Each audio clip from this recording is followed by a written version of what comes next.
Então sejam todos muito bem-vindos a mais esse encontro do nosso clube de leitura. Eu vou tentar compartilhar a minha tela com vocês. Eu peço por favor para que vocês me digam se vocês estão enxergando direitinho e como que aparece. Só um instante. Pronto, dá para ver? Sim. Muito obrigada. Então sejam muito bem-vindos ao nosso último encontro, na verdade, do Clube de Leitura. Esse Clube de Leitura, ele foi todo estruturado em cima desse book, né, As Mais Belas Páginas da Literatura Francesa. E a ideia era apresentar para vocês algumas das obras mais importantes da literatura francesa, pelo menos algumas obras que nem sempre são tão conhecidas assim, ou que a gente conhece de nome, mas de fato não conhece a obra em si. Então a ideia era que vocês tivessem algum contato com a escrita dos autores, com o estilo deles, com as histórias que eles narram e ficassem com vontade, quem sabe, de ler essas obras. Opa! Ué? Ah, pronto. Na verdade, a gente já passou então pelo Cândido de Voltaire, pelas Cartas Persas de Montesquieu, pelas Ligações Perigosas do Laclos, do qual eu falei agora há pouco, pela Princesse de Clèves também, que era o tal do primeiro romance psicológico, né, da literatura francesa, As Ilusões Perdidas de Balzac, O Vermelho e o Negro do Stendhal, e depois, nessa reta final, nós falamos de Uma Vida, do Maupassant, que ficou todo mundo emocionado, ficou todo mundo com muita pena da tia. Vimos Os Miseráveis também, foi um encontro super emocionante. E hoje a gente vai falar de No Caminho de Swann, do Marcel Proust. Esse nome, né, No Caminho de Swann, na verdade, é um dos livros, é o primeiro livro de Em Busca do Tempo Perdido. Então, Marcel Proust é um escritor francês, vocês veem que ele fez essa transição, ele nasce, em 1871, então ele vive 30 anos no século XIX e vai viver mais 22 no século XX. Então ele vai fazer toda essa transição e vai testemunhar, por exemplo, a Primeira Guerra Mundial. Então ele é um escritor que é muito nobre, na verdade, de família nobre, era um aristocrata, nunca teve problemas de dinheiro, nunca precisou trabalhar para se sustentar. E ele começou escrevendo crônicas, um jornalista, fazia alguns retratos que inclusive são muito interessantes. Mas em paralelo a isso ele ia preparando essa grande obra que se chama Em Busca do Tempo Perdido e que reúne 7 romances diferentes. Então são 7 romances que são chamados de Em Busca do Tempo Perdido. Meu objetivo hoje é mostrar para vocês por que eles têm esse nome, tá? Porque que a obra, com um O maiúsculo, né, tem esse nome, Em Busca do Tempo Perdido. Em francês a gente chama muitas vezes de La Recherche, o título é À la recherche du temps perdu, mas muitas vezes a gente só chama La Recherche, que seria a busca, só para encurtar um pouquinho. Então, é uma obra grande que abarca, né, que reúne mais 7 outros livros, 7 outros romances. Mas, da maioria das vezes, nem sempre, inclusive, mas o narrador é um narrador personagem, tá? E esse narrador, então, fala em primeira pessoa, ele é também personagem da história e ele se chama Marcel. Mas não é porque ele se chama Marcel que é um romance autobiográfico. A gente tem que tomar um certo cuidado nesse sentido, porque é certamente uma obra que tem uma fonte, né? Ele usa a sua própria experiência, a sua experiência pessoal para escrever, para narrar os acontecimentos, mas é uma obra de ficção. Tá? Não é uma autobiografia, muitas vezes as pessoas confundem, não é uma autobiografia do Marcel Proust. É evidente que ele revela um pouco de si e ele usa também suas memórias pessoais para construir e dar mais verossimilhança, realidade ao seu relato, mas não é um romance autobiográfico, nem uma autobiografia, não é essa a intenção do Marcel Proust.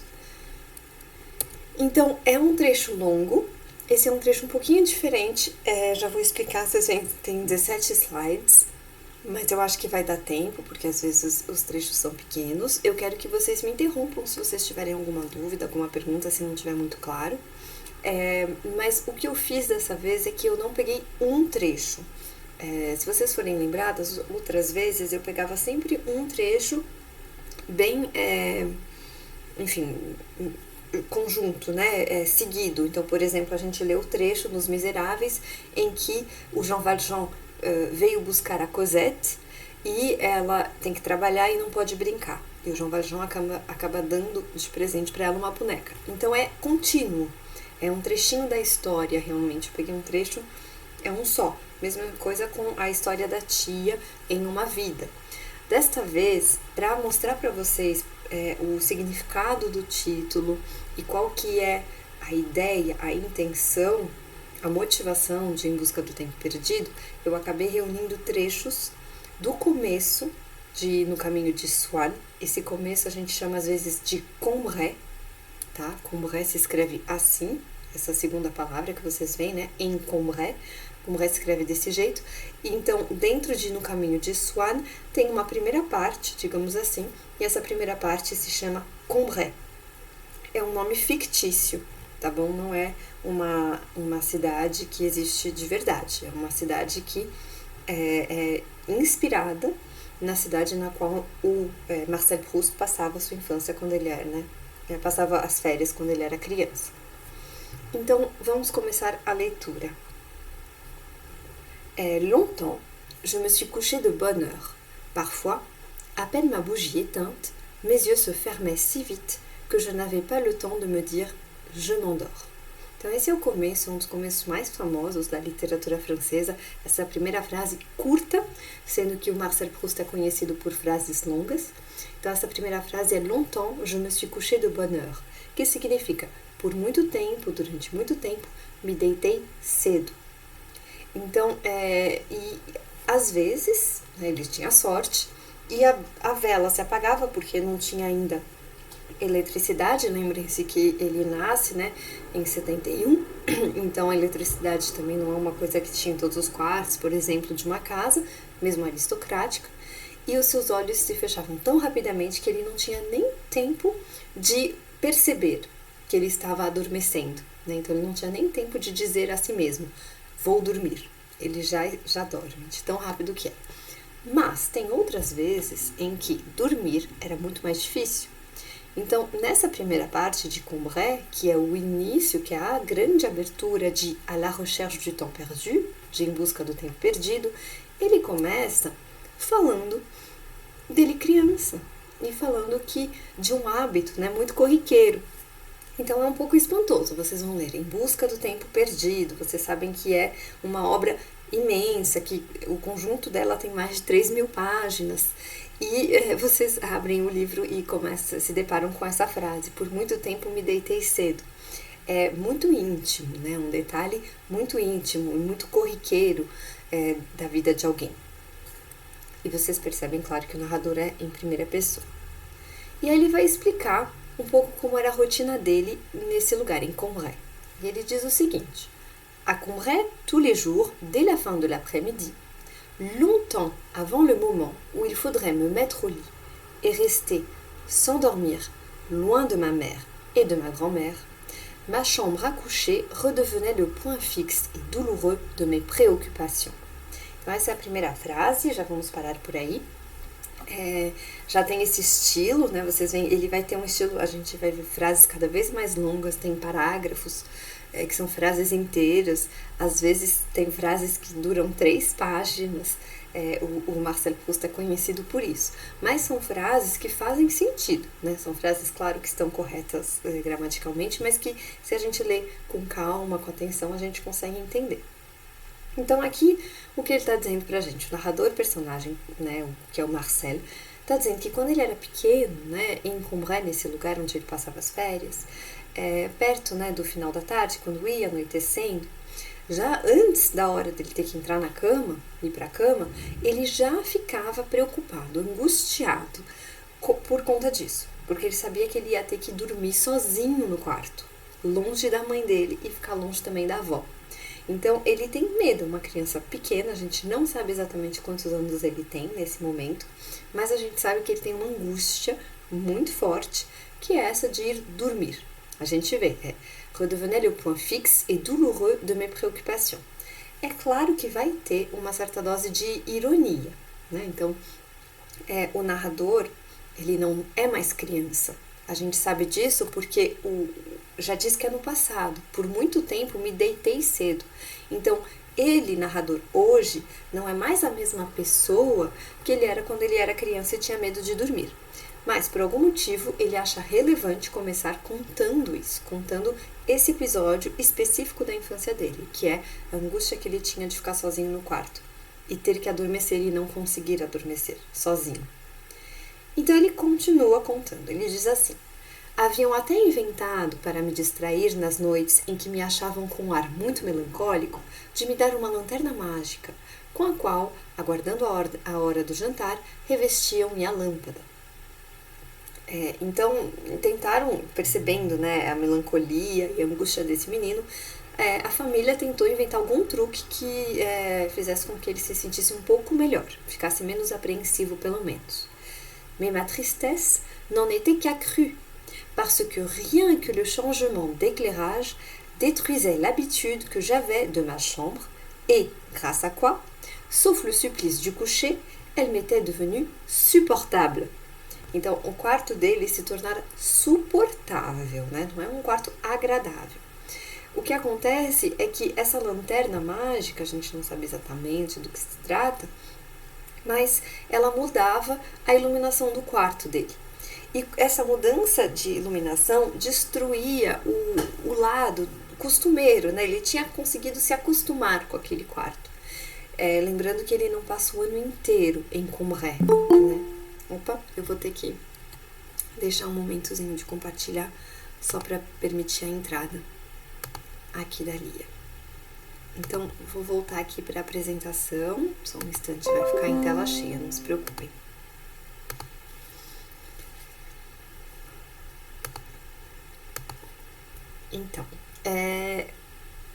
Então ele tem esse medo muito grande de dormir, de adormecer sozinho naquele quarto. A família percebe esse receio e tenta encontrar um subterfúgio, né? Alguma maneira de amenizar o medo daquela criança.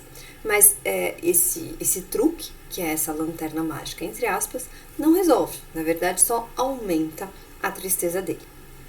Maintenant, je ne la reconnaissais plus. J'y étais inquiet, comme dans une chambre d'hôtel ou de chalet où je fusse arrivé pour la première fois en descendant de chemin de fer. Então, aquela mudança de iluminação que a lanterna mágica produz faz com que ele se sinta dentro daquele quarto como um viajante que acabou de chegar num quarto de hotel ou um quarto de algum chalé, assim que ele desceu da estação de trem, né? Assim que desembarcou de um trem. Então, ele se sente o quê? Totalmente estrangeiro. E o quarto, para ele, é estrangeiro. Então, ele não sente que aquele lugar é familiar, reconfortante. Pelo contrário. Então, a gente começa nesse Em Busca do Tempo Perdido, né? Que é um título muito metafísico. A gente começa com uma volta, de fato, um retorno ao passado, um retorno à infância. E é um retorno, é um relato um pouco... não é costumeiro, digamos assim. Ele vai contar um trauma de infância, mas é um trauma muito específico, que é esse trauma do medo de adormecer, do medo de dormir só. Um pouco também de, não medo do escuro, de fato, mas é o medo de estar sozinho no quarto, numa casa que não conhece muito bem. Então, a gente vai ver porque esse tema vai continuar, tá? Então, ele conta que, après le dîner, hélas, j'étais bientôt obligée de quitter maman, qui restait à causer avec les autres, au jardin s'il faisait beau, dans le petit salon où tout le monde se retirait s'il faisait mauvais. Então, depois do jantar, ele tinha que deixar a mãe, né? Separar de mamãe. É isso que ele diz, né? Ele tinha que se separar da mãe. E a mãe ficava conversando com as pessoas no jardim se estivesse um dia bonito, um tempo bom. E dentro de uma saleta, né? De um salão, caso estivesse chovendo. E aí ele sobe e ele vai contar mais ou menos o único consolo que ele tinha na hora de dormir. E ele diz o seguinte: Ma seule consolation quand je montais me coucher était que maman viendrait m'embrasser quand je serais dans mon lit. Então ele tem algum consolo que não tira o medo, não tira a tristeza, o receio, mas consola ele um pouquinho, que é o quê? É o beijo da mãe. Então a mãe vai subir para dar um beijo de boa noite, antes que ele durma. Mais ce bonsoir durait si peu de temps, elle redescendait si vite que le moment où je l'entendais monter, puis où passait dans le couloir à double porte le bruit léger de sa robe de jardin en mousseline bleue à laquelle pendaient de petits cordons de paille tressés, était pour moi un moment douloureux. Então esse é um ponto muito importante. O que acontece? Ele tem um consolo. O consolo é o momento, né, o beijo que a mãe vai lhe dar de boa noite. Isso lhe traz alguma segurança, ele se sente um pouco melhor, um pouco mais também amado, por exemplo.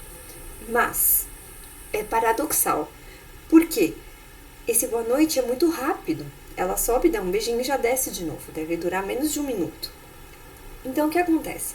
Ele diz que ela descia tão rápido que na verdade ele espera que este momento demore para chegar. Vocês vão ver, esse momento se torna doloroso, porque enquanto a mãe está com ele no quarto, ele já sabe que ela vai embora e depois ela não volta mais, né? Ela sai do quarto e não vai ter mais esse consolo. Então antes da mãe chegar, ele está no quarto, ele pode esperar, porque ele sabe que eventualmente ela virá. Mas a partir do momento em que ela já está no quarto com ele, isso não é um momento prazeroso, não é um momento gostoso com a mãe. É um momento de sofrimento, porque ele sabe que aquele instante vai acabar. E depois que aquele instante acabar, ele não vai mais ter nenhum consolo. Ele está sozinho para o resto da noite, até o dia seguinte.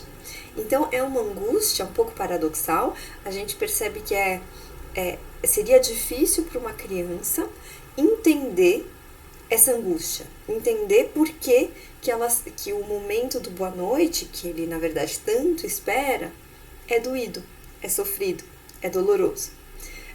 Mas ele adulto, porque o narrador é ele adulto, percebe que a dor surge daí. Então é uma dor que é também relacionada ao tempo e também relacionada ao tempo perdido, porque a partir do momento em que a mãe sai do quarto, vai embora do quarto, ela não volta mais. Não naquele dia, ela pode até voltar na noite seguinte, mas naquele dia, aquele instante do beijo é um momento que pertence ao passado. Não faz mais parte do presente, nem do futuro. Então não é algo que ele pode esperar. Então a gente tem na realidade uma angústia que é uma angústia relacionada ao tempo que passa. Então a gente tem, na verdade, nesse sofrimento infantil, uma percepção que o fato do tempo passar e do passado ficar só no passado e não poder ser trazido de volta para o presente, essa criança já sofre por causa disso. Então na verdade, o que ele está contando dentro dessa história muito singela, muito simples, mas que ele conta de uma forma muito boa, né, muito bem escrita. A gente tem toda a angústia do tempo que passa, toda a angústia do passado que não pode ser recuperado, não pode ser resgatado, não pode ser revivido, tá?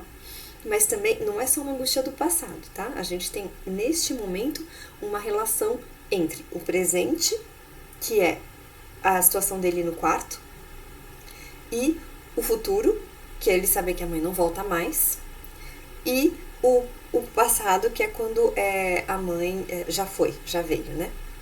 Vejam que tinha começado dizendo que muito antes do momento em que eu deveria me enfiar na cama, né, e ficar ali longe da minha mãe, o meu quarto voltava a ser o ponto fixo e doloroso das minhas preocupações. Então, ele tem uma questão com o tempo. Ele já está sofrendo antecipadamente. Ele sofre muito antes da hora do sofrimento. Ele sofre por antecipação. É a definição mesmo de ansiedade, né? Mas é isso que está acontecendo com ele. Então, a gente tem esse relato. Vocês veem que ele vai construindo uma frase, né? Essa frase vai aumentando. Ele vai dizer assim: ela passava e ele ouvia, antes mesmo dela chegar, ele já sabe da presença dela por conta do barulho que ela faz quando ela passa né, quando ela está subindo, ele ouve ela subir e ele ouve, né, o leve ruído de seu vestido leve em musseline azul, do qual pendiam pequenos cordões de palha trançada. A gente tem uma descrição que é extremamente detalhada neste momento, né? Então eu vou continuar a leitura. Ele anunciava, né, o momento doloroso, que é o momento em que a mãe está lá. Il annonçait celui qui allait le suivre, où elle m'aurait quitté, où elle serait redescendue. De sorte que ce bonsoir que j'aimais tant, j'en arrivais à souhaiter qu'il vînt le plus tard possible, à ce que se prolongeât le temps de répit où maman n'était pas encore venue. Então aqui a gente tem uma relação com o tempo que é um pouco paradoxal, porque ele adora, né, ele gosta da mãe poder vir, mas ele quer que a mãe venha o mais tarde possível. Ele quer que a mãe demore o máximo possível para vir, porque isso de alguma forma prolonga o quê? O tempo de suspensão, que não é um tempo de sofrimento, porque ele sabe que vai ter o consolo do beijo. O tempo de sofrimento maior é a hora do beijo e o depois do beijo. Então, aí ele continua. Quelquefois, quand, après m'avoir embrassée, elle ouvrait la porte pour partir, je voulais la rappeler, lui dire « Embrasse-moi une fois encore ». Mais je savais qu'aussitôt, elle aurait son visage fâché, car la concession qu'elle faisait à ma tristesse et à mon agitation en montant m'embrasser, en m'apportant ce baiser de paix, agaçait mon père, qui trouvait ces rites absurdes, et elle eût voulu tâcher de m'en faire perdre le besoin, l'habitude, bien loin de me laisser prendre celle de lui demander, quand elle était déjà sur le pas de la porte, um baiser de plus. Vocês veem que isso é uma frase só, tá? É uma frase de muitas linhas, tá bom? Mas que é muito bem construída. Então, se a gente ler a frase com calma, a gente consegue entender. Ele está dizendo simplesmente que ele tem vontade, é claro, né? Depois desse beijo que é muito rápido, ele tem vontade de falar, me dá mais um beijo, né? De boa noite. Mas ele não faz isso. Ele evita, porque ele sabe que se ele pedir isso, ela vai ficar brava, vai ficar de cara fechada, né? E por que ela vai ficar brava? Tem toda a explicação. Ela ficaria brava, né? Vai ficar brava porque esse ritual de boa noite, do beijo de boa noite, irrita o pai do pequeno Marcel. O pai do pequeno Marcel acha absurdo que o menino precise disso para poder dormir.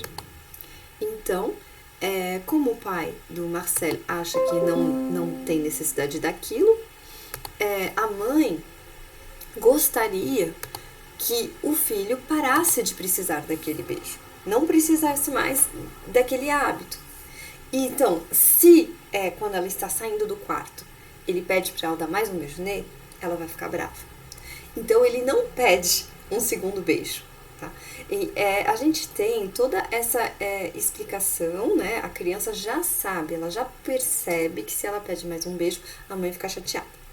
E o narrador hoje entende o porquê da mãe ficar chateada. Ele entende a explicação que esse ritual é de um menino, entre aspas, mimado, o pai acha que não há necessidade disso, que ele precisa ser um pouco mais forte e que não tem porquê a mãe ter que dar um beijo de boa noite nele todas as noites. E aí ele explica, né? O menino continua, né? O narrador. Or, l'avoir fâché détruisait tout le calme qu'elle m'avait apporté un instant avant, quand elle avait penché vers mon lit sa figure aimante et me l'avait tendue comme une hostie pour une communion de paix, où mes lèvres puiseraient sa présence réelle et le pouvoir de m'endormir. Então, se ela ficar irritada, né? Se ele vê que a mãe ficou irritada, de cara fechada, então vai destruir toda a calma que ela trouxe com um beijo de boa noite. Só que ele precisa dessa calma para conseguir adormecer. Então, ele não pede, né? Ele tem vontade de pedir para ela voltar e dar mais um beijo de boa noite, mas ele não pede, porque ele precisa dessa calma, dessa tranquilidade que de alguma forma o beijo traz.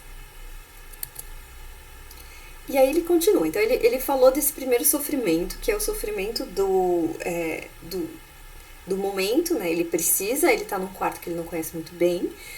Além disso, resolveram inventar um truque para ele se sentir melhor e colocar uma lanterna que modifica a iluminação do quarto, essa mudança na luz do quarto faz com que ele não se sinta confortável, à vontade naquele quarto, ele sente que é um quarto novo, estrangeiro, que ele não conhece bem. E, além dessa concessão, tem também o beijo de boa noite, ou seja, a mãe sobe depois do jantar e fala boa noite para ele dormir. Só que, por mais que ele goste deste momento, ele tenha necessidade desse beijo de boa noite, ele quer que esse momento aconteça o mais tarde possível. Porque depois que esse momento acontece, ele não vai mais ter um beijo de boa noite. Então ele fica com uma angústia que é muito maior.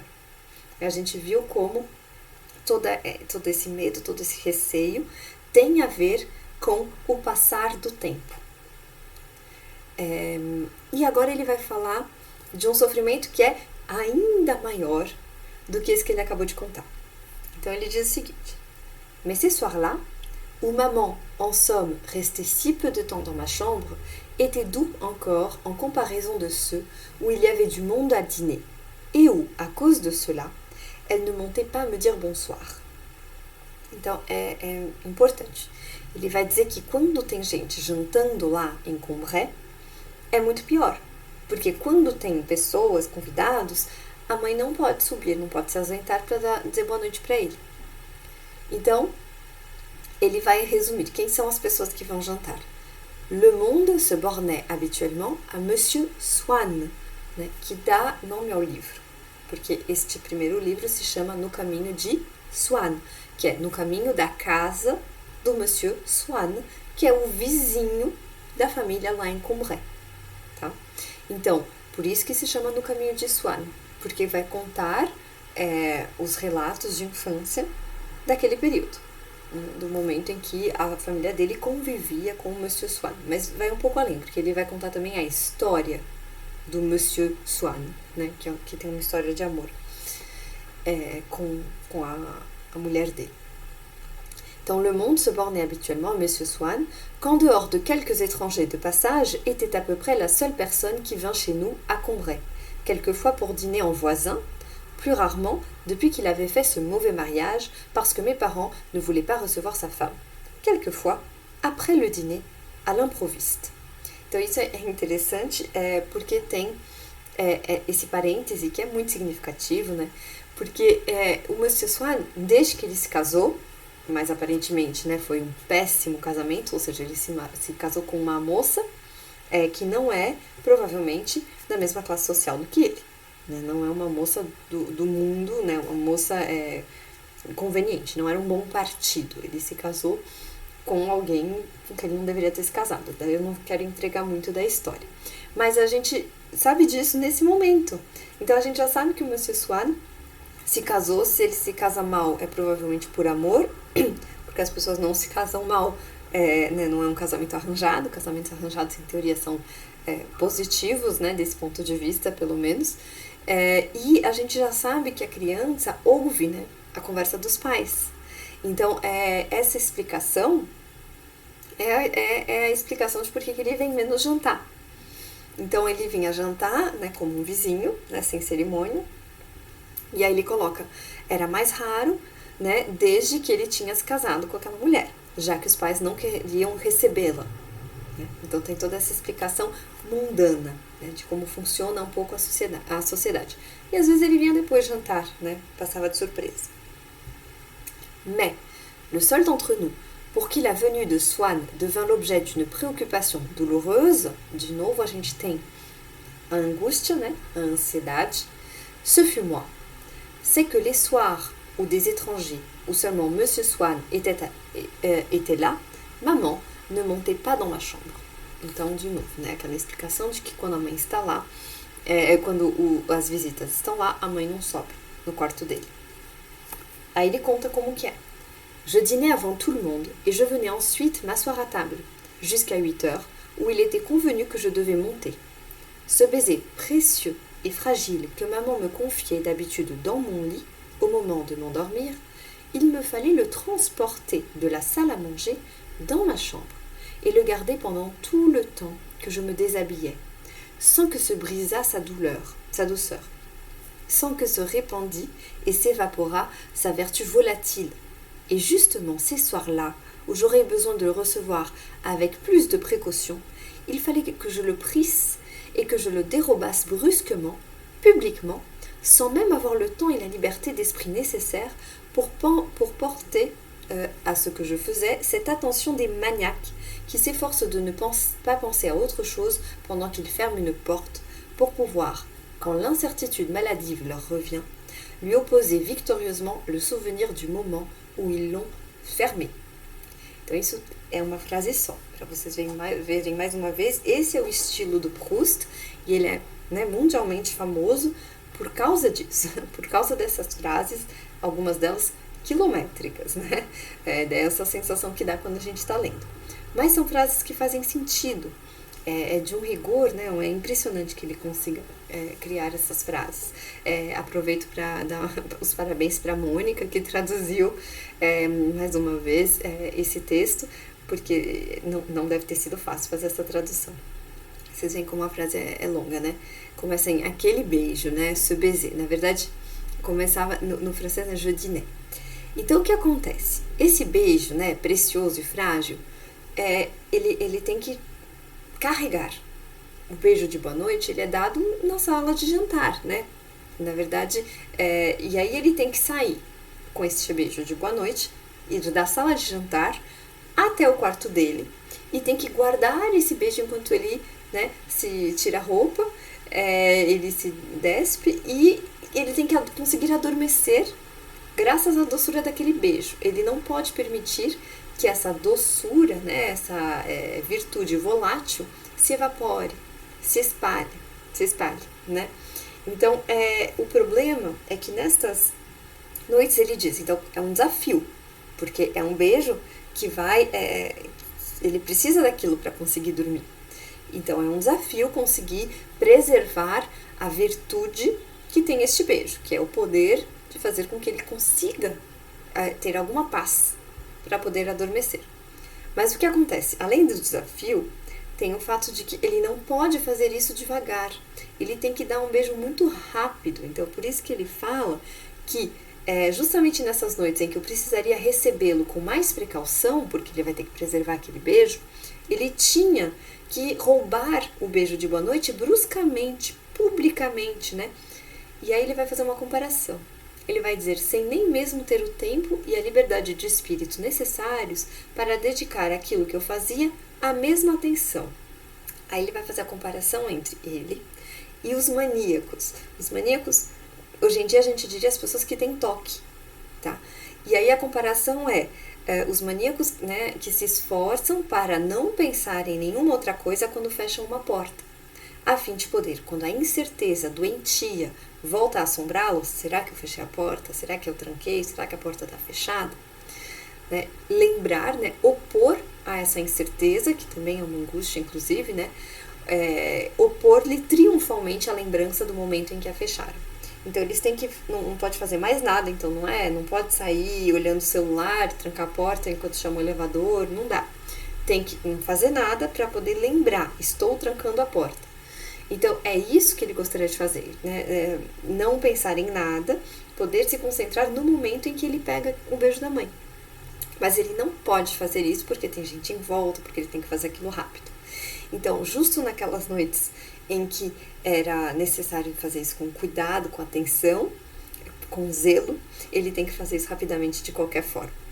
Então vocês veem que ele está contando uma coisa muito simples, né, que provavelmente a mãe nem notou, inclusive, ou a avó também não percebeu, mas ele conta como aquilo era difícil, né, e é o que ele lembra disso, né, porque esse é um trauma. E o trauma ou a gente lembra ou a gente esquece definitivamente, a gente apaga na cabeça. É de duas uma. Então, ou a gente lembra daquilo e aquilo assombra a gente, ou a gente esquece daquilo e não lembra mais. Então, isso é o que ele lembra da infância dele, né? Ele lembra principalmente de Combray. Acima de tudo, ele lembra do trauma da hora de se deitar, né? De todo o sofrimento que vinha com aquilo. E aí ele vai dizer exatamente isso nesse trecho, olha só.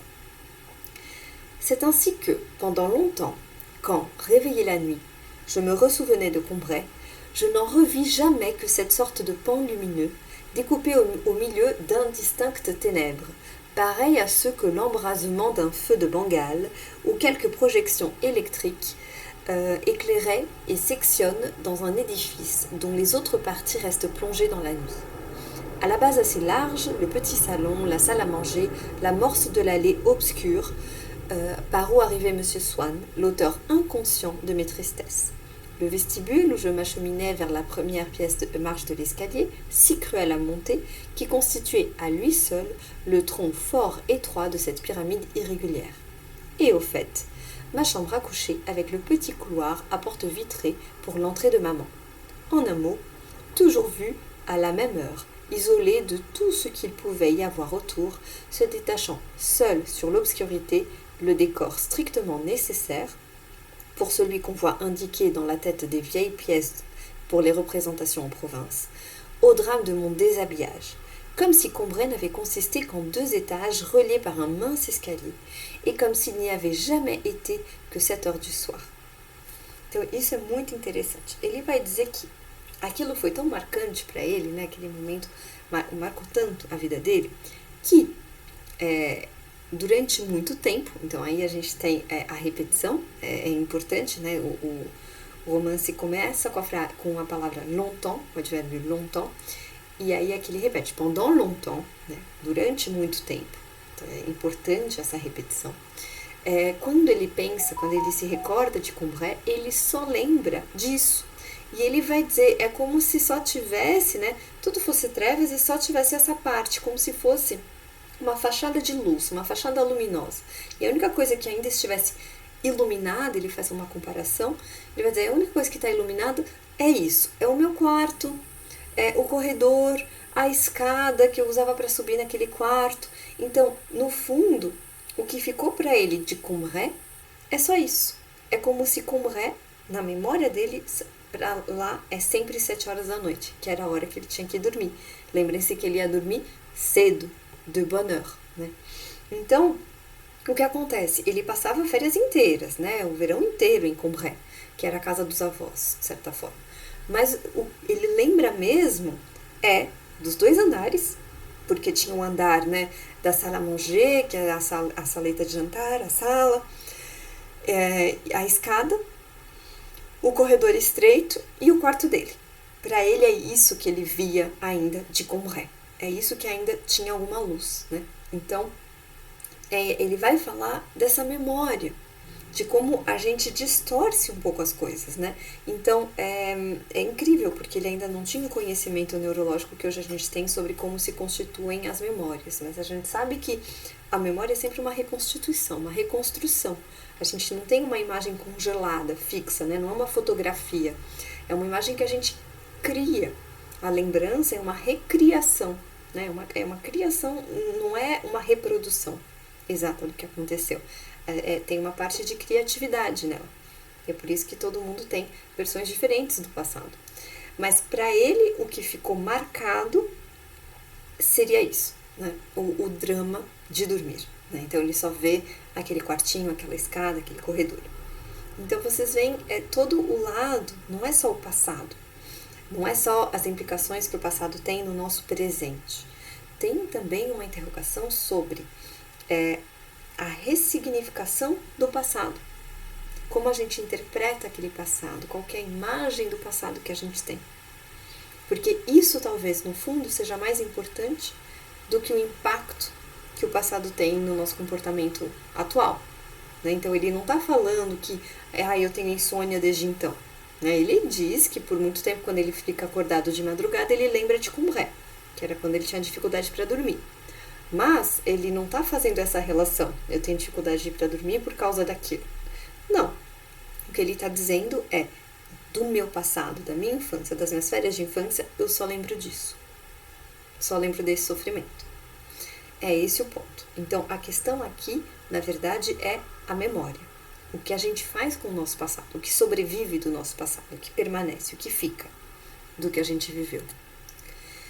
E aí ele diz isso, né? À vrai dire, j'aurais pu répondre à qui m'eût interrogé que Combray comprenait encore autre chose et existait à d'autres heures. Mais comme ce que je m'en serait rappelée m'eût été fournie seulement par la mémoire volontaire, la mémoire de l'intelligence, et comme les renseignements qu'elle donne sur le passé ne conservent rien de lui, je n'aurais jamais eu envie de songer à ce reste de Combray. Tout cela était en réalité mort por moi. Então esse é um outro trecho, né, importante, porque ele vai falar pela primeira vez, não sei se alguém falou alguma coisa? Não?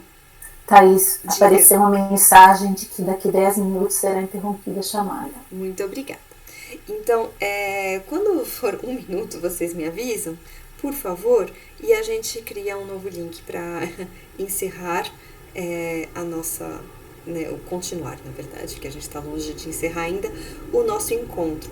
Uma dúvida, por enquanto vocês estão gostando desse texto? O que vocês estão achando?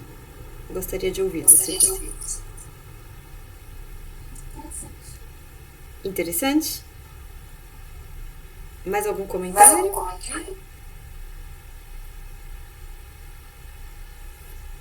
Não? Então tá bom, a gente deixa para continuar depois. Eu vou falar agora dessa memória voluntária, que é a memória da inteligência, ou seja, a memória racional. O Proust vai fazer, né, em busca do tempo perdido, tem toda uma oposição entre a memória voluntária, que é quando a gente voluntariamente tenta resgatar o nosso passado, usando a nossa inteligência, a nossa racionalidade. Então, por exemplo, quando a gente tenta explicar, a gente não lembra exatamente, mas a gente usa a nossa inteligência para tentar justificar ou entender o que aconteceu. Então, às vezes a gente não lembra quando foi exatamente, mas a gente vai tentar usar a inteligência para lembrar da data, por exemplo, em que aquele evento. E ele diz, aquilo não é verdade, aquilo não conserva de fato o passado, porque a gente não tem mais aquela lembrança. Né? Então, o passado só existe numa memória que ele vai chamar de memória involuntária, la mémoire involontaire, que é a memória que não é propositadamente convocada. É a memória que surge. Às vezes é a memória, por exemplo, do corpo. Tá? E é uma memória que, enquanto a memória voluntária surge da inteligência, da razão, a memória involuntária, ela vai surgir através dos sentidos, tá? Ou seja, através das sensações. Então, por exemplo, o olfato, o gosto, a vista. Então, é um perfume, é o cheiro de alguma coisa, de alguma comida, é o toque, é um som, é uma música de infância que a gente ouve. E ele fala, isso é a única coisa que é capaz de resgatar, de fato, o passado. Porque quando a gente ouve, ou sente, ou vê, a gente está no passado. A gente, de repente, sai do momento presente e a gente é jogado para o passado. É isso que ele vai dizer. Então, ele vai fazer aqui um comentário, né? Ele vai falar justamente do passado, é meio melancólico esse trecho, né? Ele diz assim, Il en est ainsi de notre passé. C'est peine perdue que nous cherchions à l'évoquer. Tous les efforts de notre intelligence sont inutiles. Il est caché hors de son domaine et de sa portée, en quelque objet matériel, en la sensation que nous donnerait cet objet matériel, que nous ne soupçonnons pas. Cet objet, il dépend du hasard que nous le rencontrions avant de mourir, ou que nous le rencontrions pas. Então ele vai falar exatamente isso que eu expliquei, que tem alguns objetos que são materiais, não são nem os objetos em si, mas é a sensação que o objeto vai provocar. Então, por exemplo, uma comida, por exemplo, um perfume, isso é o objeto, tá? E é a sensação, ou a vista, né? Algo, né? Um objeto, um quadro, por exemplo. Quando você vê, quando você tem a sensação que aquele objeto provoca, essa sensação, somente ela, é capaz de involuntariamente resgatar, trazer à tona a lembrança, a memória do passado. E se a gente vai encontrar ou não esse objeto, é uma questão de acaso, por acaso, porque não é voluntário. Então você não tem como encontrar esse objeto porque você quer. Talvez, se você tiver sorte, você vai ter esse objeto na sua vida e você vai conseguir resgatar parte do seu passado. Mas se você não encontrar esse objeto, então você não vai resgatar o momento passado. É isso que ele está dizendo. Então, eu vou fazer o seguinte. A gente tem 5 minutos, né, até encerrar a chamada. Eu proponho, eu só vou parar de compartilhar aqui um instante. Eu proponho que a gente, enfim, que a gente encerre agora essa chamada, porque a gente vai passar para uma segunda parte do trecho. Adoro a Jaqueline falando, ou então fazer terapia. A Rosemary falou, hoje essa criança seria facilmente diagnosticada com crise de ansiedade, provavelmente, né? A Bruna achou que Saramago é fichinha perto do Proust. A Jaqueline falou que ela tá fazendo a mesma coisa. É exatamente isso, né? O texto é muito rico, com certeza, com frases longas muito bem construídas, perfeito. Gente, então vamos fazer isso. Por favor. Que hoje em dia ele até seria mais diagnosticado, talvez, com depressão. Assim, quando eu li, eu tive mais essa impressão, porque eu acho que a ansiedade é mais uma angústia em relação ao futuro e a depressão é mais uma angústia em relação ao passado, assim.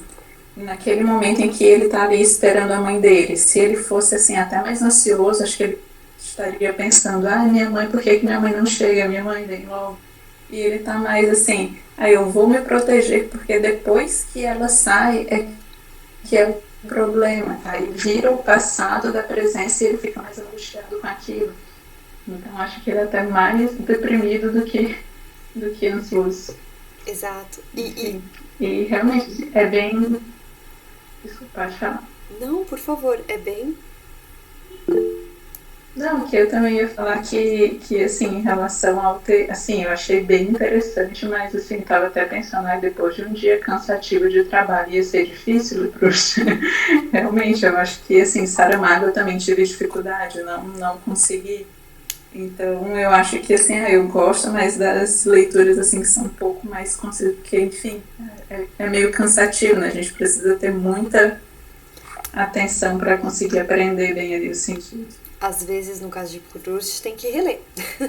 É o jeito, né? A gente lê uma primeira vez e fala, pera, calma, porque a gente tem várias informações, aí tem que ler uma segunda vez, tem que ler com muita atenção mesmo. Ou fazer isso, de ler e aí você fala, não, peraí, volto, porque isso aí eu não entendi. Mas tem que ter mas é uma volta. É um pouco, eu acho que a escrita dele é assim, porque é isso que ele está fazendo com relação ao passado dele. Ele está revisitando o passado e ele está sempre voltando, reciclando. Então, de alguma forma, a forma do texto que ele escolheu é um pouco o que ele quer que a gente faça, né? Ele quer que a gente volte, fique pensando naquilo e leia de novo, porque a experiência também que ele teve é essa também. Quando a gente está vivendo, a gente não entende necessariamente o que a gente está sentindo. E é o que eu disse, provavelmente ele criança não tinha clareza que ele adulto, narrador, tem para explicar a angústia. Ele criança só sentia aquela dor, aquele sofrimento que ele não conseguia entender direito. Ele pegava algumas coisas, né? Mas ele não entendia por que, por exemplo, a lanterna que deram não funciona. É ele adulto que fala, bom, aquela lanterna deformava o meu quarto. Então, ele tá um pouco nesse mecanismo que nós, leitores dele, também temos que fazer. Que é o de você voltar e voltar até tentar entender o que foi que eu vivi. Né? E a gente, no caso, o que foi que ele está querendo dizer, né? O que foi aquilo que aconteceu. Então, o texto, ele combina, nesse sentido, com o conteúdo que ele está passando, né? Ele quer produzir no leitor a mesma coisa que a personagem sentiu, de alguma maneira, né? De alguma forma. Então, eu sugiro que a gente pare agora, eu vou criar um novo link, a gente se encontra então no novo link, por favor. A gente espera um pouquinho, continua enquanto todo mundo entra, a gente continua falando sobre esse trechinho. Antes de seguir. Quer falar alguma coisa, Bruna?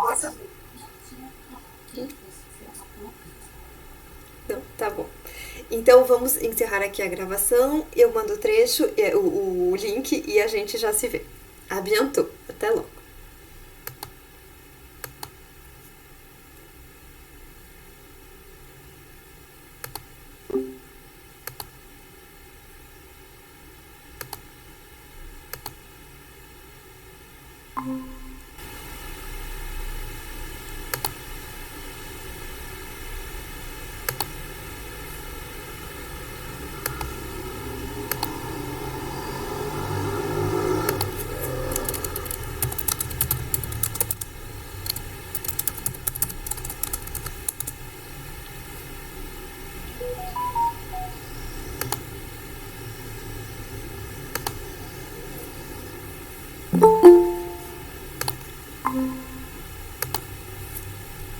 que você tá achando, Vitor, de Proust? Você já tinha lido? Não, eu preciso ler ele, eu estava bem ansioso e feliz por saber que ele ia ser o último, porque praticamente todos os autores, Eles conversam? Ilan Kundera, René Girard, eles dão uma centralidade imensa ao Proust e ao Tempo Redescoberto. Não sei se você vai falar alguma coisa desse volume Eu não ia falar, Vitor, mas na verdade é a mesma proposta. É que o Tempo Redescoberto ele não foi publicado póstumamente, né? Ele não chegou a publicar em vida, é considerado como inacabado. Mas é muito interessante, com certeza. Na verdade, o Tempo Redescoberto é o final dessa saga, né? Dessa saga em busca do tempo perdido. Tem uma frase, eu fiquei muito, muita vontade de ler, tem uma frase da René Girard que chega a dizer assim: Tempo Redescoberto é todos os romances. Seria o arqui-romance, o meta-romance, assim, né? Mas eu não sei. Nossa, né? Que elogio. Todos os romances. É muito forte. Vamos tentar então. Todo mundo já entrou de novo? Acho que sim, né? Éramos 12 ou tinha mais gente pra entrar? Não sei se éramos 12 ou 14. A Cláudia entrou? Que eu não consigo ver todo mundo, acho que sim, né? Não aparece pra mim. Então. Ó, não, a Cláudia não entrou. Aqui, não, tá aqui, ó. Cláudia acabou de pode entrar? Sim, tá aqui. Então, vou compartilhar aqui com vocês. Opa. Eu sempre clico errado, impressionante. Vamos continuar sobre essa questão, né, com relação ao passado. Depois a gente continua a nossa discussão, porque eu adorei ouvir os comentários.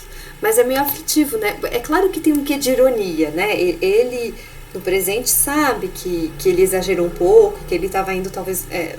que o sofrimento dele era muito grande comparado ao que acontecia. Mas ele também trata com seriedade, né? Aquilo também era uma dor. Então... tem um pouquinho de ironia, porque tem um pouquinho de exageração nesse sentido. Essa exageração se reencontra nas frases, que são muito longas, né? Isso também é uma imagem da exageração, do exagero, que é, né, materializado pela escrita, pela frase muito comprida. Opa! Mas também tem... só um instante que eu preciso conseguir sair daqui. Pronto, é só que é lento mesmo.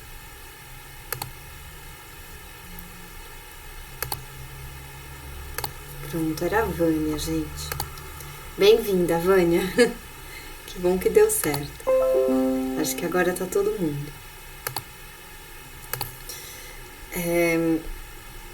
Então, vamos para a segunda parte do nosso trecho, tá? Essa é a segunda.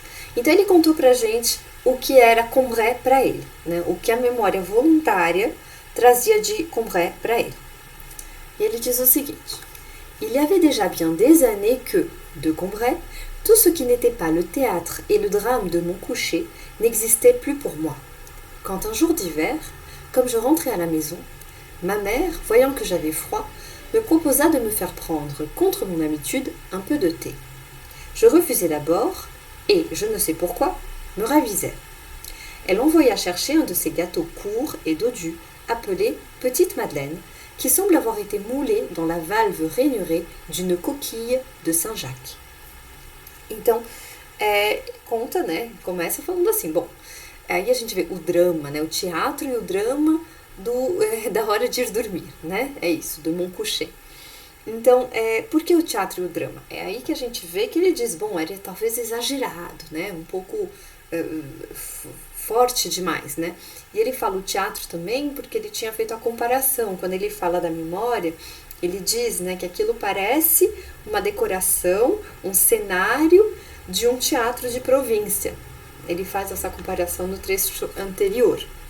Quando ele vai falar do edifício da memória, o que ele lembrava, mais ou menos, como se fosse uma cena só, ele vai dizer, é como se esse único palco de teatro fosse o que sobrou para mim de Combray.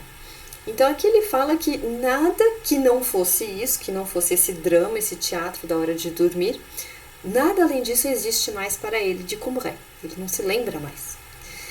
E até que um dia, e é a mesma frase, e é aí que a gente tem a mudança, né? Porque havia já alguns anos que não lembrava nada, quando, né, num dia de inverno, ele voltou para casa e a mãe de novo, a presença da mãe é a permanência, né?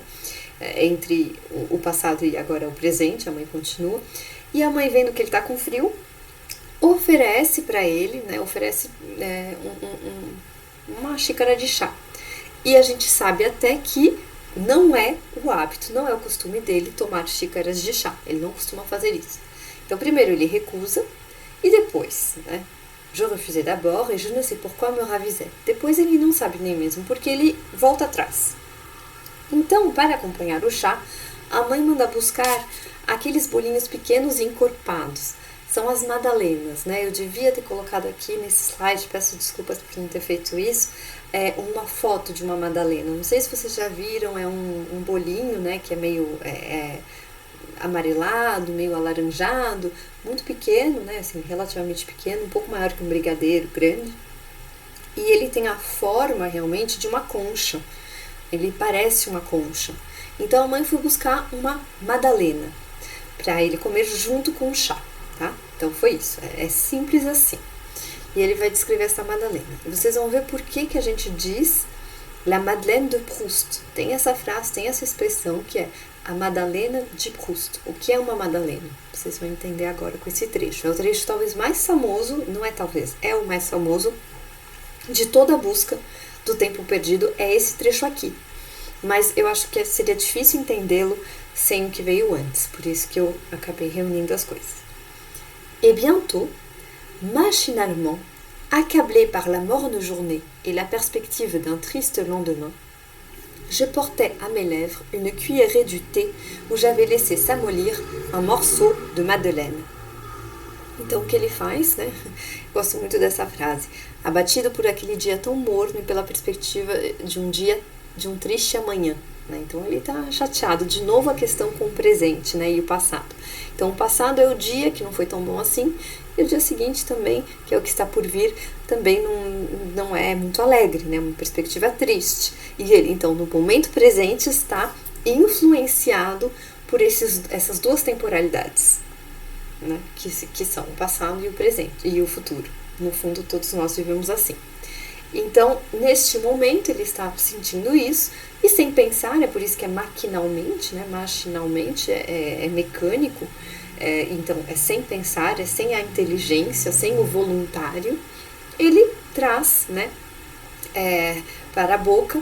Ele leva para a boca uma colherada do chá e dentro dessa colher ele tinha deixado um pedacinho daquele bolo, né, daquele bolinho que chama Madalena, amolecer. E aí, o que acontece quando ele come, né, ele toma essa colher de chá com o bolo?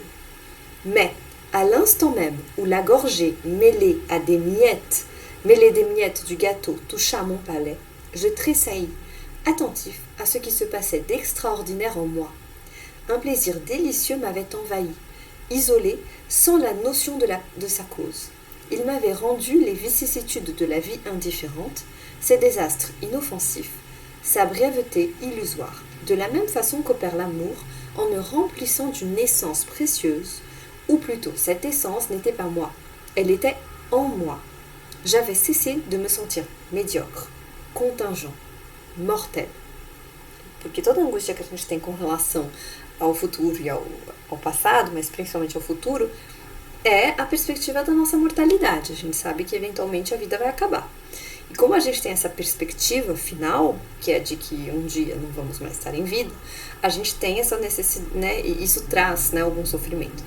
E aí, naquele momento, ele deixa de se sentir mortal, o que equivale a dizer que ele se sente mortal. Se a gente não se sente mortal, quer dizer que a gente está acima do tempo. Né? A gente não é mais sujeito ao tempo, vítima do tempo. Então isso acontece no momento em que ele toma aquela colher de chá.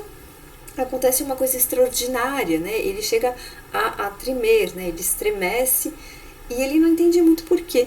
E ele vai dizer que tem esse prazer delicioso que o invade, né? E ele não faz ideia do motivo, da razão daquele prazer misterioso.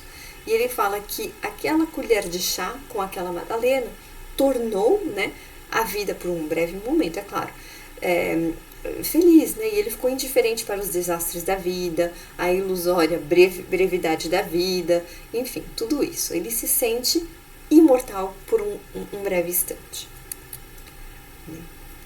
D'où avait pu me venir cette puissante joie?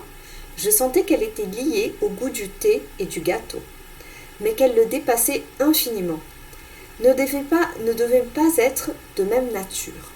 D'où venait-elle? Que signifiait-elle? Où l'appréhender? Je bois une seconde gorgée, où je ne trouve rien de plus que dans la première. Une troisième qui m'apporte un peu moins que la seconde. Il est temps que je m'arrête. La vertu du breuvage semble diminuer. Il est clair que la vérité n'est pas en lui mais en moi. Il l'y a éveillée, mais ne la connaît pas, et ne peut que répéter indéfiniment, avec de moins en moins de force, ce même témoignage que je ne sais pas interpréter, et que je veux au moins pouvoir lui redemander et retrouver intact à ma disposition tout à l'heure pour un éclaircissement décisif.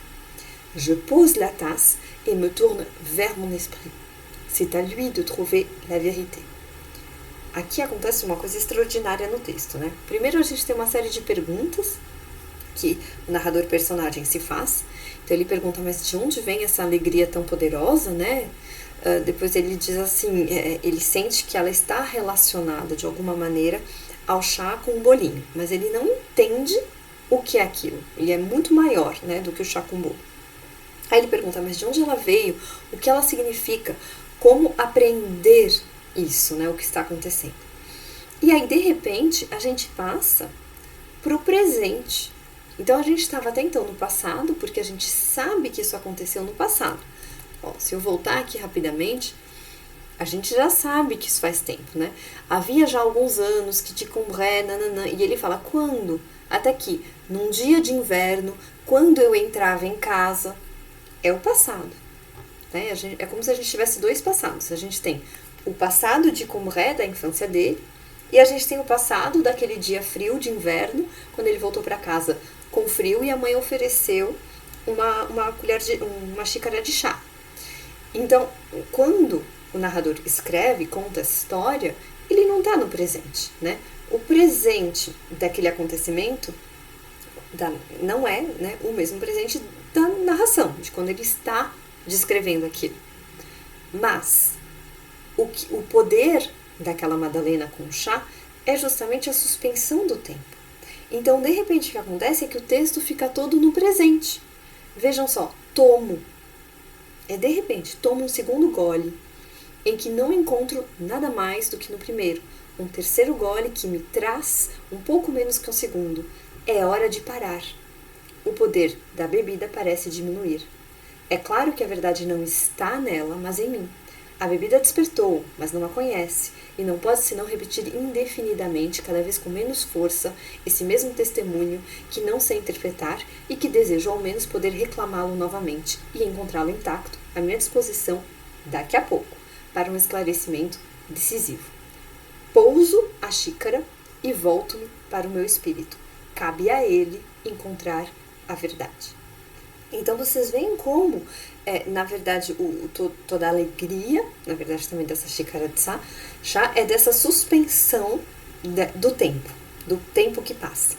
E, de repente, a gente está no momento presente. Nós, leitores, estamos praticamente tomando aquela xícara de chá junto com ele e investigando, né, se perguntando junto com ele o que está acontecendo. Então, essa é a virtude daquela xícara de chá com aquela Madalena. Ela produz este efeito. O que ele ainda não sabe é o porquê. Então, é por isso que ele ainda quer investigar. E ele sabe, bom, agora o chá só provocou. Foi o elemento que despertou essa sensação e essa sensação de suspensão da temporalidade. Mas, para entender de onde ele vem, eu preciso perguntar para o meu espírito, para a minha mente. Preciso me voltar. Não está no chá a resposta. A resposta está dentro de mim. Uma resposta interior, não exterior. Então, ele vai pensar, né? Tudo isso, então, vocês veem, eu pus mais um trecho, tem mais uma parte, uma digressão, digamos assim, que eu cortei. E aqui ele entende. É o momento em que ele entende o que aconteceu. Por que ele lembrou? Por que veio essa sensação? E ele vai dizer, tout d'un coup, de repente, mais uma temporalidade, né? Isso tem a ideia do repentino. Tout d'un coup, le souvenir m'est apparu. Ce goût, c'était celui du petit morceau de madeleine que, le dimanche matin, à Combray, parce que ce jour-là, je ne sortais pas avant l'heure de la messe, quand j'allais lui dire bonjour dans sa chambre, ma tante Léonie m'offrait, après l'avoir trempé dans son infusion de thé ou de tilleul. Então, o que acontece? Aos domingos, quando ele estava em Combray, ele costumava dizer bom dia para a tia Léonie. Então, ele ia dizer bom dia para a tia Léonie, e a tia Léonie estava deitada, né, na cama dela, tomando o café da manhã. Ela tomava chá e ela oferecia para o garotinho que vinha de dizer bom dia, ela oferecia uma colherada de chá com, né, que tinha sido amolecida, né, com o bolinho, com a madeleine, tá? Então, dentro dessa colherada de chá tinha um pedacinho de madeleine. Então, quando ele era criança, ele tomava aquele chá com aquele bolinho que ele tomou naquela tarde fria de inverno. De repente ele lembra disso. Mas vocês veem que a lembrança me veio. Não foi ele que resgatou a lembrança. Ela chega, ela aparece, ela surge. E aí ele diz, ele ainda pensando, elocubrando, la vue de la petite Madeleine ne m'avait rien rappelé avant que je n'y eusse goûté. Peut-être parce que, en ayant souvent aperçu depuis, sans en manger, sur les tablettes des pâtissiers, leur image avait quitté ces jours de Combray pour se lier à d'autres plus récents. Peut-être parce que, de ces souvenirs abandonnés si longtemps hors de la mémoire, rien ne survivait. Tout s'était désagrégé. Les formes, et celles aussi du petit coquillage de pâtisserie, si grassement sensuel sous son plissage sévère et dévot, s'étaient abolies ou ensommeillées, avaient perdu la force d'expansion qui leur eût permis de rejoindre la conscience. Mais uma vez, isso é só uma frase, tá? O que acontece? Ele se questiona porque não foi, qual foi o sentido que permitiu trazer essa sensação. Não foi a visão, não foi a vista daquela Madalena. E ele diz, talvez a vista, né, não tenha provocado a lembrança, a reminiscência, porque desde que eu sou criança, eu já vi várias vezes madalenas, né, nas padarias. Então, as madalenas, sem comê-las, né, só vendo. Então, as madalenas deixaram de ser uma coisa do passado distante de Combray para se tornar algo que é mais corriqueiro, né, que é algo que pertence a outras temporalidades também, a outros momentos. Então, aquilo não remete, a vista em si não remete ao passado.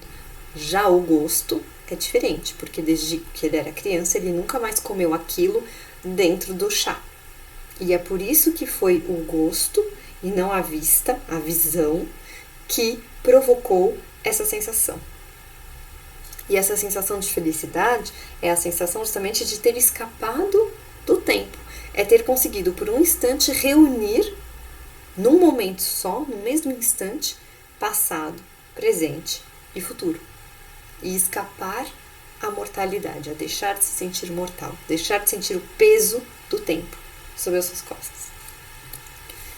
E aí ele diz, mais, quand d'un passé ancien rien ne subsiste, après la mort des êtres, après la destruction des choses, seule, plus frêle, mais plus vivace, plus immatérielle, plus persistante, plus fidèle, l'odeur et la saveur restent encore longtemps comme des âmes à se rappeler, à attendre, à espérer, sur la ruine de tout le reste, à porter sans fléchir, sur leurs gouttelettes, presque impalpables, l'édifice immense du souvenir. Então, ele vai dizer, quando tudo morre, quando tudo deixou de ser, né? Quando não subsiste mais nada de um passado distante, né? De um passado remoto, o que ainda permanece é o aroma e o sabor. Ou seja, esses são os dois grandes sentidos da memória involuntária. Depois ele vai falar também muito da música, porque Proust sempre fala de uma sonata, la sonate de Vinteuil. Então, a música também é um elemento que permite esse resgate. Mas, principalmente, o aroma, o cheiro, e o sabor, o gosto. Essas são as duas sensações que são capazes de, né, recordar, né, a ruína, né, sobre a ruína, de carregar, né, ou seja, eles carregam consigo, né, sem ceder, o edifício imenso da memória. Então é uma coisa muito simples, né, mas que consegue carregar tudo. E essa memória que não é mais a voluntária, a memória da inteligência, mas é a memória involuntária.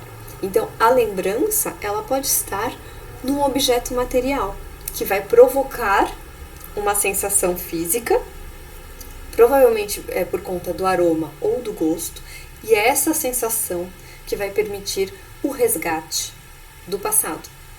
E resgatando o passado, né, resgatando a memória, na verdade é a memória que permite resgatar o passado, o ser humano escapa provisoriamente, né, por um instante, ao tempo.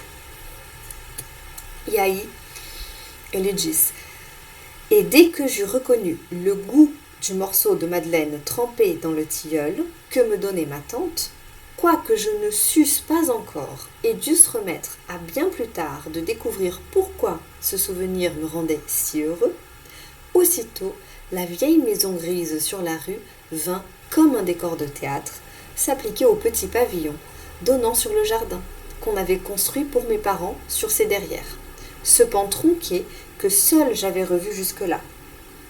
Et avec la maison, la ville, depuis le matin jusqu'au soir et par tous les temps, la place où on m'envoyait avant le déjeuner, les rues où j'allais faire les courses, les chemins qu'on prenait si le temps était beau. Então, a partir do momento em que ele reconhece de onde vem o gosto, né, do pedaço de Madalena, né, molhado na infusão de chá, que lhe dava a tia, e aí ele ainda, parêntese, ele diz: eu ainda não soubesse, isso a gente só vai saber muito depois, que é no tal temps retrouvé. A gente tem algumas hipóteses que são dadas em alguns romances, né? Mas ele não entende imediatamente por que isso faz com que ele se sinta tão feliz, né? Ele não sabe por que essa lembrança de Combray traz tanta felicidade, tanta alegria assim, porque ele só guardava de Combray a tristeza, a infelicidade, o trauma, que foi o que ele sofreu, mas a parte boa desapareceu, ele não lembra mais daquilo. Mas a partir do momento em que ele comeu aquela madalena com chá, a lembrança vem, e com essa lembrança vem a felicidade. E aí ele vai descrever, né?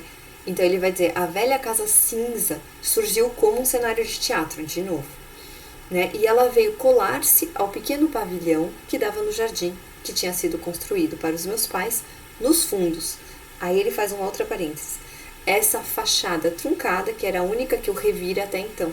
Lembra que ele só via uma parte da casa? Ele só via a saleta, a sala de jantar, uma escada, o corredor estreito e o quarto dele, né? Era isso do passado dele que ele via, que ele enxergava, que estava iluminado. Todo o resto era só trevas, né? Então, antes ele via só aquilo, e agora veio se juntar, né, a todo o resto. Então o resto da casa que era cinza, o jardim, o pavilhão, né? Então vem todo o resto se juntar àquilo que ele via antes. Então o passado dele é ampliado, de repente aumenta. E aí junto com a casa vem a cidade. E vem todas as temporalidades, porque antes ele só lembrava, como fosse sempre 7 horas da noite, né, a hora de dormir. Mas aí não, ele lembra a cidade desde a manhã até a noite, e por todos os tempos, a praça onde mandavam ele brincar, né, antes do almoço, as ruas em que eu ia comprar as coisas e os caminhos que a gente tomava, né, caso o tempo estivesse bom. Então, se fizesse sol, por exemplo, eles iam passear por certos caminhos. Então, tudo volta à tona com o pedaço de madalena molhado no chá. Então, na verdade, o pedaço de madalena, é por isso que a gente fala La Madeleine de Proust, é quando a gente lembra e quando a gente tem alguma coisa, normalmente da infância, mas ou do passado distante, que ficou marcado pra gente, né? Que ficou forte. Quando a gente vê, aquilo, ou sente o cheiro daquilo, ou o gosto daquilo, ou ouve aquela música, a gente, na hora, deixa de pertencer ao presente e a gente volta, como se a gente voltasse ao passado. E aí, a partir do momento em que isso acontece com o Marcel, que é o narrador,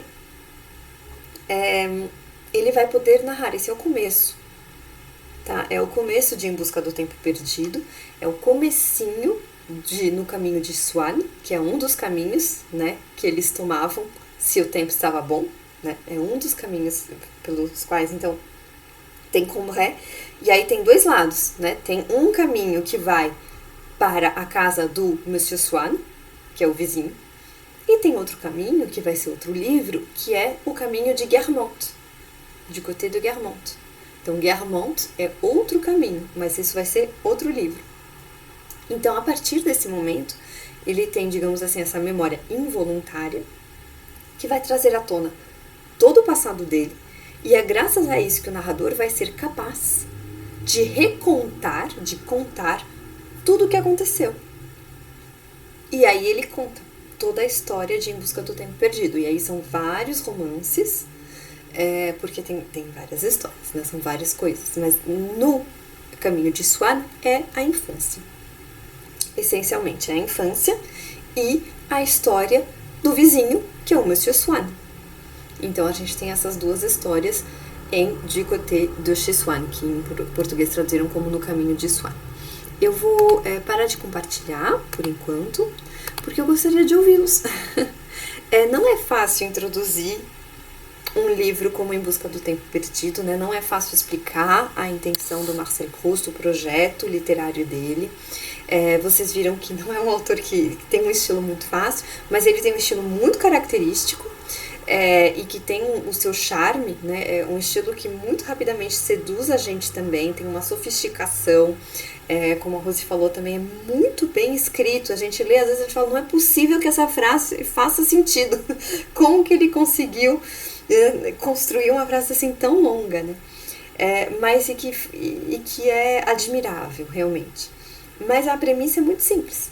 A premissa é essa, é o resgate do passado. É o Marcel, que tem o mesmo nome que ele, Marcel Proust, mas não é ele. Isso é importante ressaltar, porque muita gente confunde e acha que é puramente uma história autobiográfica, e não é uma autobiografia, é um romance, que tem elementos, talvez, autobiográficos, isso a gente não pode negar, mas que vai muito além. Então agora eu queria ouvi-los. Por favor, o que vocês acharam deste nosso último trecho? O que vocês acharam de Marcel Proust? O que vocês acharam da descoberta? Vocês ficaram com vontade de ler, apesar do... Diga, Victor. Quantas páginas na tradução para o português esse arco que você apresentou cobre? Só eu quero saber, porque eu não vou esperar a ocasião de ter esse livro físico. Vou começar a ler uma versão digital imediatamente. Que maravilha!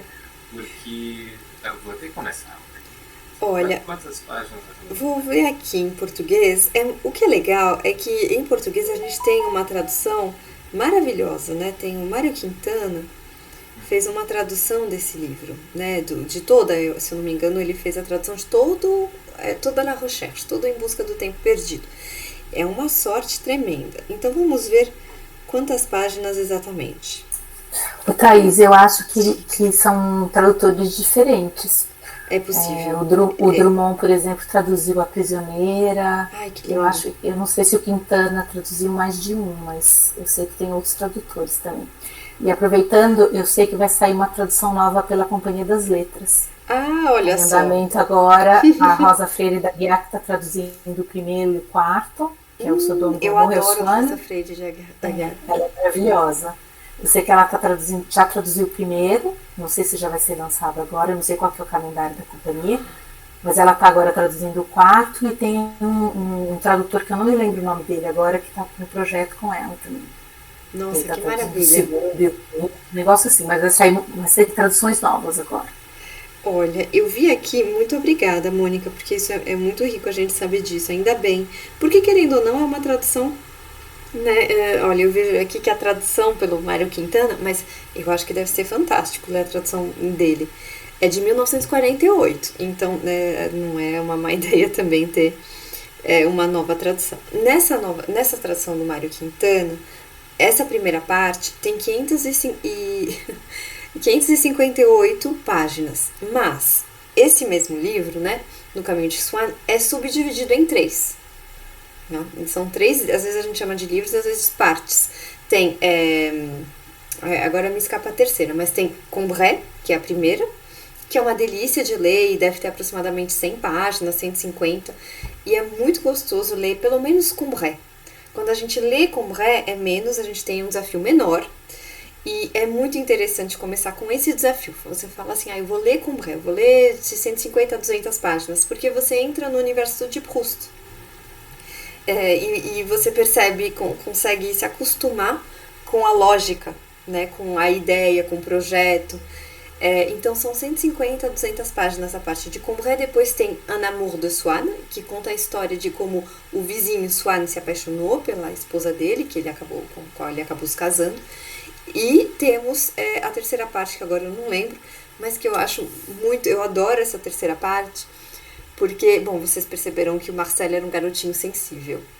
E aí na terceira parte, os pais falam pro Marcel que eles vão fazer uma viagem para Florença. E eles vão ver Florença, e ele vai poder ir para Florença. E ele fica tão empolgado, tão entusiasmado com a ideia de ver Florença, que ele adoece.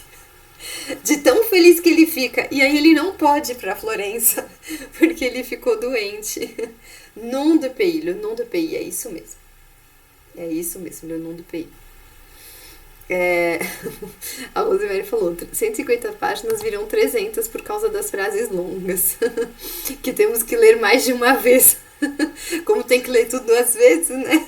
Dá 300. Mas Combray é engraçado porque quando você entra, eu acabei, como eu falei, né? Eu não peguei um trecho só do livro. Isso talvez eu não tenha deixado claro bastante, mas eu costurei.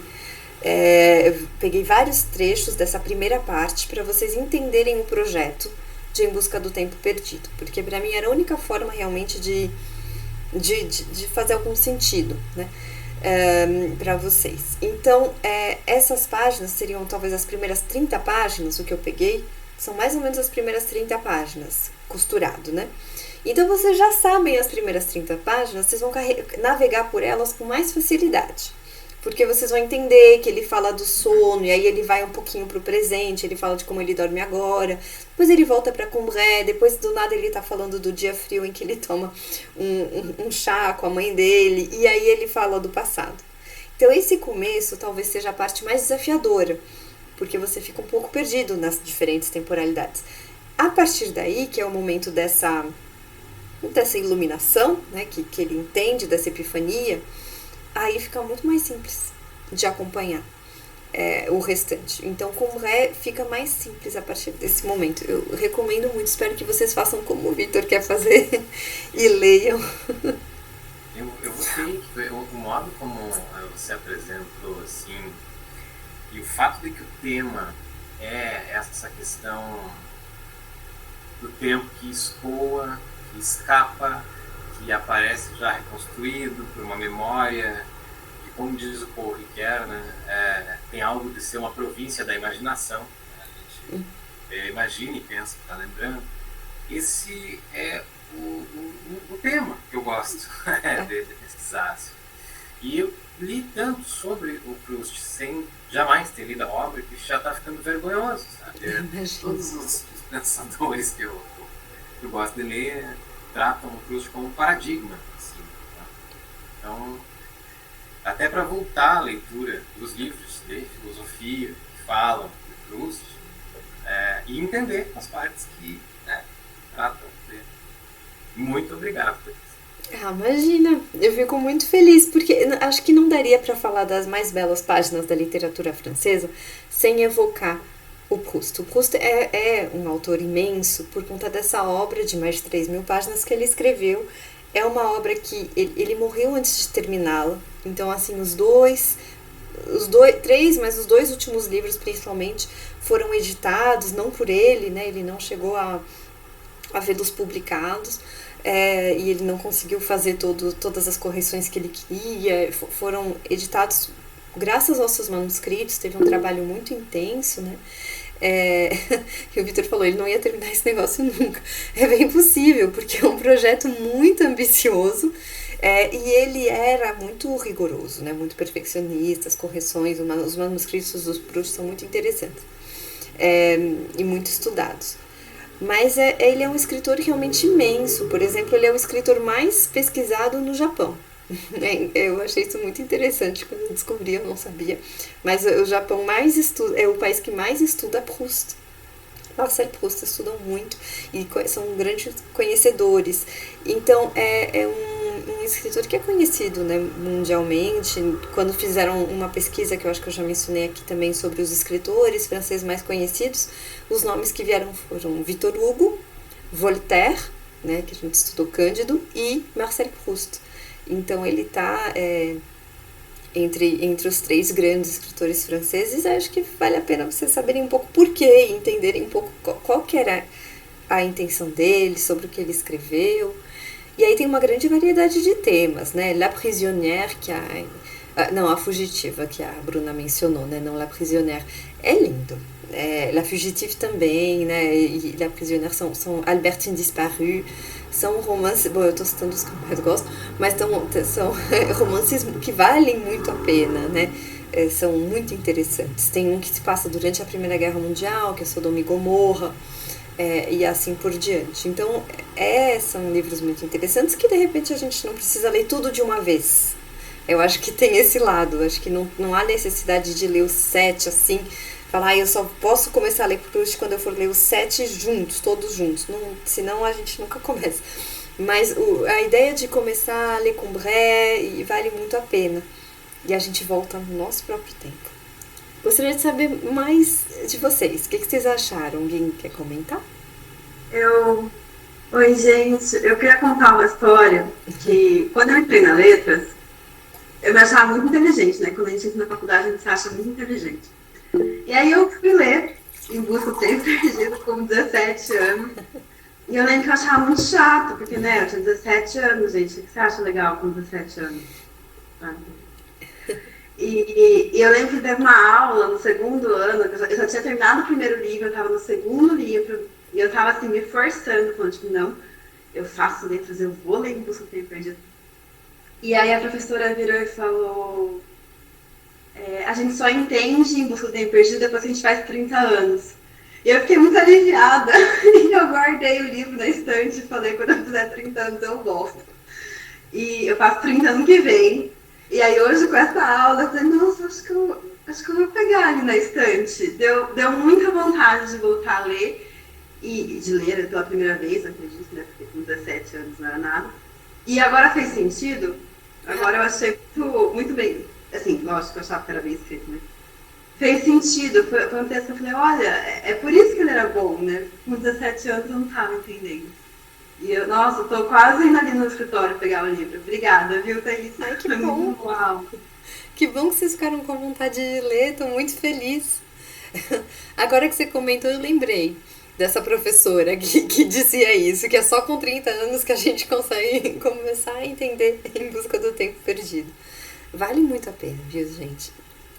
Mais algum comentário? Tem uma curiosidade a respeito do nome de Combray, que a cidade na qual ele se inspirou e que ele frequentava quando ele era criança se chama Illiers, mas a cidade juntou o nome oficialmente, se chama Illiers-Combray hoje em dia.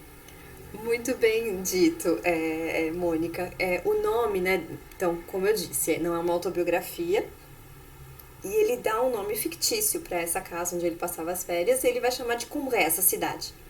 Só que a cidade mesmo onde ele, Proust, passava a infância dele era Illiers.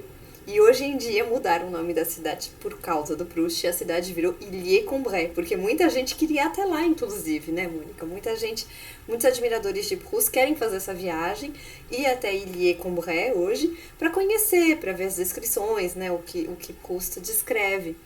E aí mudaram o nome justamente. Muito bem lembrado, é uma curiosidade muito interessante que vale muito a pena comunicar. Obrigada, Mônica. Para vocês verem como às vezes, né, vai da realidade para a literatura e para a realidade depois volta, né, literarizada, digamos assim, com literatura. Mais algum comentário, por favor?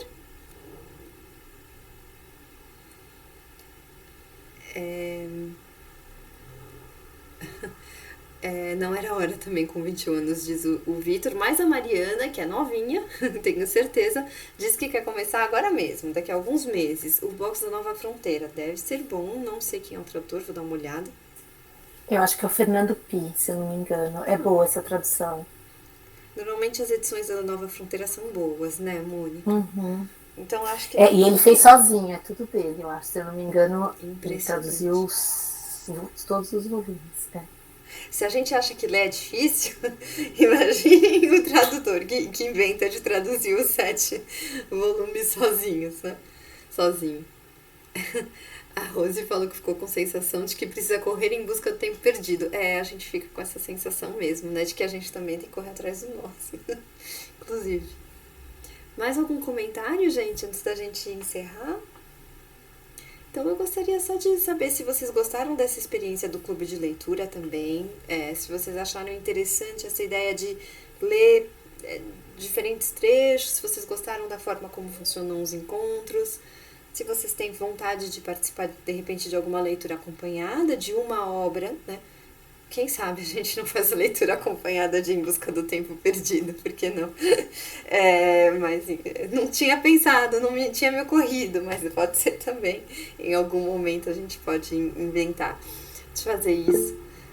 7 anos de grupo de leitura, 1 por ano.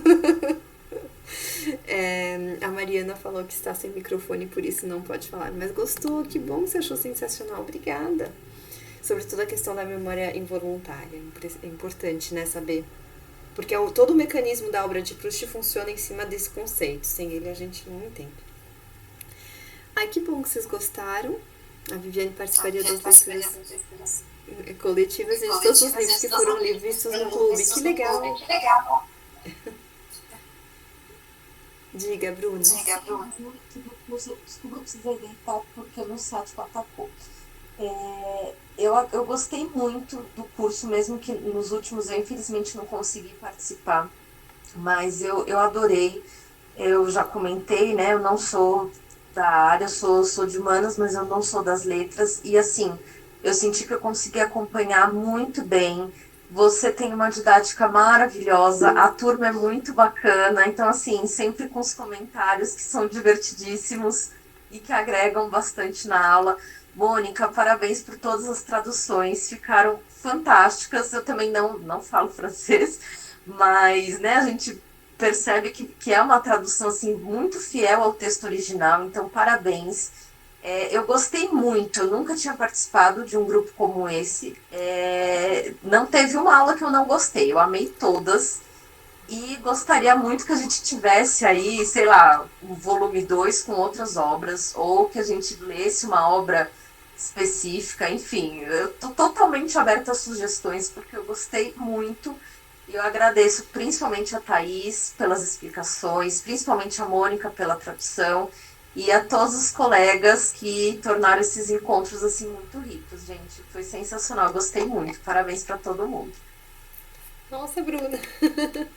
Nossa, maravilhoso o seu comentário, obrigada. Você realmente falou de tudo e de todo mundo. E é verdade que não dá para não falar da Mônica, porque se não fosse por ela não existiria nem o e-book, nem então esse clube. Não é verdade, amor, porque a Mônica fez todas as traduções. E uma tradução, como a Bruna falou, muito atenciosa, assim, muito cautelosa, com muito zelo, com muito conhecimento também. Então foi isso que tornou possível todas essas nossas leituras e as nossas conversas. E eu agradeço realmente a vocês pela confiança, né, por terem topado participar. Eu sei que é um formato um pouco diferente. E por terem participado, né, por terem falado, eu sei que às vezes dá vergonha, né, essa exposição, mas obrigada por vocês terem enriquecido os nossos encontros com as observações de vocês. Eu fiquei muito feliz. Eu também quero agradecer, Thaís. Eu sou da área de humanos também, como a Bruna, mas estudei letras, por uns 2 ou 3 anos, mas por dificuldade de mudança de cidade e tal, de universidade, acabei não conseguindo uma vaga e acabei enveredando pelo direito e aí minha vida virou um caminho só de leituras técnicas, né, da minha área profissional, que exigia muito de mim, e acabei deixando de lado essa paixão que eu tenho pela leitura e pelas letras, né, que era um grande sonho, era ter sido professora de literatura, e eu acabei virando promotora criminal, imagine, né, a frustração em algumas áreas, mas enfim. Então, participar desse grupo trouxe esse resgate para mim, desse tempo que eu estudava letras, dos 2 anos e meio que eu estudei letras, e esse contato. Uma vez eu conversei com a Thaís, que eu li muito, eu estudei muito, mas eu não era culta, eu não sou uma pessoa culta, porque para mim, ser culta é ter lido os grandes clássicos da literatura, especialmente da literatura francesa, né, que é uma paixão. E eu estou tendo a oportunidade, ainda que en passant, né, ter contato com esse tipo de literatura, e tem sido emocionante. Até chorei um dia aí, me emocionei com um trecho dos Miseráveis, né, de Victor Hugo, e tem sido uma viagem. Agora, o efeito que esse chá fez no Marcelo, né? Marcelo, isso mesmo. Só a minha terapeuta consegue arrancar de mim esse efeito. Que bom! Foi muito bom. Né? Ela sempre fala assim, Rose, tá tudo lá no subconsciente, então quando você narrou essa parte aí do chá, está tudo lá no subconsciente, Rose. Aí alguma coisa acontece que ativa as tuas lembranças e vem tudo pro teu consciente. Então foi bem isso. Alguém aí falou, né? Estou parecendo que estou numa sessão de terapia. Não sei, alguém escreveu isso aí nos comentários. Eu estava me sentindo exatamente do mesmo jeito. Do mesmo jeito eu estava me sentindo, Jaqueline. Parecia que a minha terapeuta estava puxando minhas memórias do subconsciente. É muito rico, né? Isso é tudo muito rico. Porque desperta esse tipo de leitura, desperta na gente sensações que a gente nem estava pensando em sentir quando a gente começou a participar do grupo, né? Então, realmente foi uma viagem maravilhosa, e eu sei o quanto você se dedica a tantas coisas e arrumou esse tempinho para a gente, né? Seu tempo é muito precioso, e eu quero te agradecer por isso, né? Dizer que você é maravilhosa, mas eu sou suspeita para falar, mas que Ai, nossa, eu tô emocionada. Obrigada, Rose, de verdade. E a Mônica também, lógico, né? Tradução maravilhosa, emocionante, consegue tocar em português, que é difícil, você conseguir tirar a essência da língua francesa, né? Do que a pessoa quis dizer quando escreveu em francês, ela consegue trazer isso, né? Trazer a alma da obra e emocionar a gente também, aqui em português. Isso é muito lindo. Parabéns, Mônica. Obrigada a todos. Gente, antes da gente encerrar e ir tomar um chá, porque o Vitor comentou que a gente ficou meio nostálgico, porque afinal de contas essa turma toda se constituiu de grande parte, né? Em dezembro do ano passado, a gente começou em janeiro, no dia 4, se eu não me engano, de janeiro foi o nosso primeiro encontro, e agora estamos em setembro, e no último encontro passou muito rápido pra mim. Esses encontros, assim, tive a sensação de que a gente chegou muito rapidamente ao final. Queria tirar uma foto com vocês, se vocês aceitarem, se vocês me permitirem. Quem quiser, né? Eu fico chateada porque não aparece todo mundo pra mim, eu não entendo porquê. Mas gostaria muito de tirar uma foto com vocês, se vocês toparem. Então vamos lá. Un grand sourire, um grande sorriso, um sorrisão. Ah, muito obrigada. A Bruna até levantou. Obrigada, gente. Vocês são muito queridos, de verdade. A Mariana também gostou. Que bom que vocês gostaram. Fiquei muito feliz. Ai, nossa, obrigada, gente. Se vocês puderem, inclusive, o problema do Meet é que some depois, então se vocês puderem depois escreverem também lá no WhatsApp, assim, a gente guarda essas mensagens tão bonitas que vocês colocaram pra gente. Muito obrigada a todos por essa experiência que foi nosso clube de leitura. E até a próxima. Tchau, pessoal. Thaís, muito obrigada por tudo. Muito obrigada. Beijo pra todo mundo. Tchau. Foi um prazer estar com vocês. Mônica, muito obrigada. Thaís, muito Eu que obrigada. agradeço. Boa semana para todos e até o próximo curso, né? A gente vai se encontrando por aí. Até a próxima. Estamos esperando a sua proposta, Thaís, para um novo curso. Teremos várias. Tchau. Tchau. Boa noite. Boa noite.